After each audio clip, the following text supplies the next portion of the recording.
বিস্তারিত। প্রকাশ্যে পাবলিক প্লেসে ধূমপানের জরিমানা 50 টাকা থেকে বাড়িয়ে 100 টাকা করে আইন সংশোধনের প্রস্তাব নীতিগত অনুমোদন দিয়েছে মন্ত্রিসভা। আজ সচিবালয়ে প্রধানমন্ত্রী শেখ হাসিনার সভাপতিত্বে মন্ত্রিসভার নিয়মিত বৈঠকে এই অনুমোদন দেওয়া হয়। সুজন হালদারের রিপোর্ট। ধূমপান ও তামাকজাত দ্রব্য ব্যবহার ও নিয়ন্ত্রণ আইন প্রণয়ন করা হয় 2005 সালে।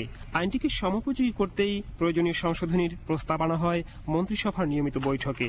ধূমপান ও তামাকজাত দ্রব্য ব্যবহার নিয়ন্ত্রণ সংশোধন আইন 2012 এর খসড়ায় এর আইনি কাঠামোকে শক্তিশালী করার উপরে জোর দেওয়া হয়। খসড়া সংশোধনীতে গাছের পাতা ও ফসলের পাশাপাশি গাছের শেকড়, ডাল ও অন্যান্য শাখা প্রশাখাকে তামাকের আওতায় আনা হয়। সেই সাথে গুল, জর্দা ও সাদা পাতাকে অন্তর্ভুক্ত করা হয় তামাকজাত দ্রব্যের মধ্যে।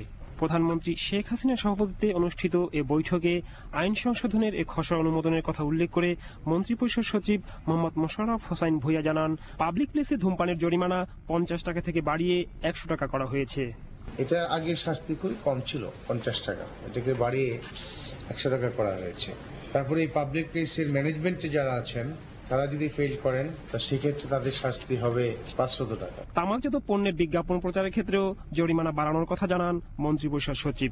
তামাকজাত দ্রব্যের বিজ্ঞাপন নিষিদ্ধ, যদি এই নিষেধকে অমান্য করে এখানে শাস্তিটা একটু বেশি, 3 মাসের বিনাশ্রম কারাদণ্ড আর অনধিক 1 লক্ষ টাকা জরিমানা। পাবলিক প্লেসের সংজ্ঞা নতুন করে নির্ধারণের কথা জানিয়ে মন্ত্রিপরিষদ সচিব জানান, সংশোধিত খসড়ায় ধূমপানের জন্য পৃথক এলাকা নির্ধারণের সুপারিশ করা হয়।